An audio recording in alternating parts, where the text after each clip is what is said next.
First అయితే ఈ video చూడండి.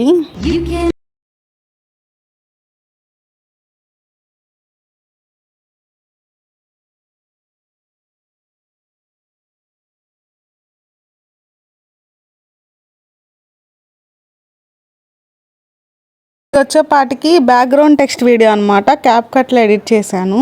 సో ఇక్కడికి వెళ్ళి న్యూ ప్రాజెక్ట్లో మనం ఈ వీడియో అయితే సెలెక్ట్ చేసుకోవాలి.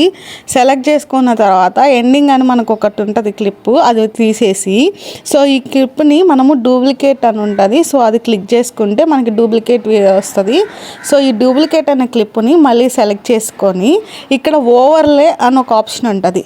సో ఓవర్లే అనే ఆప్షన్ అయితే సెలెక్ట్ చేసుకోండి. సో ఓవర్లే ఆప్షన్ సెలెక్ట్ చేసుకున్నాక ఆ క్లిప్ అయితే మనకి కిందకు వస్తుంది.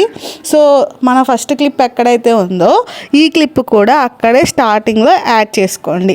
యాడ్ చేసుకోవడం అయిపోయిన తర్వాత ఇక్కడ మనకి రిమూవ్ బీజీ అని ఉంటుంది. సో బీజీ అంటే బ్యాక్గ్రౌండ్, సో అది ఆటో రిమూవ్ అని ఉంటుంది.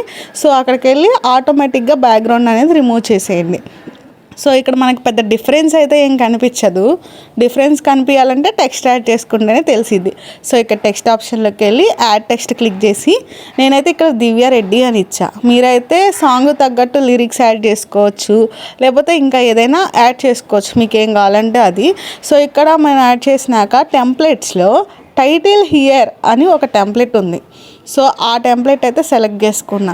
మీకు ఇంకా డిఫరెంట్ టైప్స్ ఆఫ్ టెంప్లెట్స్ కానీ ఫాంట్స్ కానీ స్టైల్స్ కానీ కావాలి అంటే ఇంకా అక్కడ ఉంటాయి, ట్రై చేయండి. లేదు మీకు అర్థం కాకపోతే కమెంట్ చేయండి, నేనైతే ఎక్స్ప్లెయిన్ చేస్తాను. నెక్స్ట్ ఈ టెక్స్ట్ని వీడియో ఎండింగ్ వరకు మూవ్ చేసుకొని నేనైతే ఇక్కడ ఒక 4 or 5 పార్ట్స్ వచ్చేలాగా టెక్స్ట్ని అయితే కట్ చేసుకున్నా, అంటే స్ప్లిట్ చేసుకున్నాను అనమాట. స్ప్లిట్ చేసుకోవడం అయిపోయిన తర్వాత ఏం చేశాను అంటే ఇక్కడ మనకి ఆల్రెడీ డూప్లికేట్ తీసుకున్న వీడియో ఉంది కదా, సో ఆ వీడియో సెలెక్ట్ చేసుకుంటే మనకి లేయర్స్ అని ఒక ఆప్షన్ వస్తుంది. సో ఈ లేయర్ ఆప్షన్లో ఏంటి అంటే మనం ఇప్పుడు డూప్లికేట్ చేసిన క్లిప్పు అలాగే టెక్స్ట్ క్లిప్ కనిపిస్తాయి. సో అక్కడ టెక్స్ట్ క్లిప్ ఏమో ఫ్రంట్కి రావాలి, మన డూప్లికేట్ క్లిప్ ఏమో బ్యాక్కి రావాలి. అంటే ఆర్డర్ ప్రకారం చెప్పాలంటే డూప్లికేట్ క్లిప్ ఫస్ట్ ఉంటుంది, టెక్స్ట్ క్లిప్ సెకండ్ ఉంటుంది.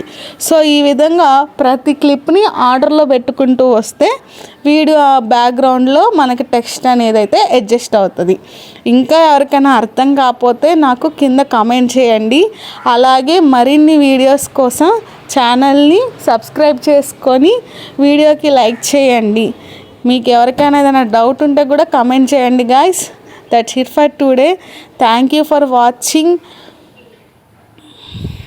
ఇన్స్టాగ్రామ్లో చాలా ఎడిటింగ్స్ అయితే ఉన్నాయి. ఎవరికైనా ఇన్స్టాగ్రామ్లో ఏదైనా ఎడిటింగ్ కావాలన్నా కానీ కామెంట్ చేయండి.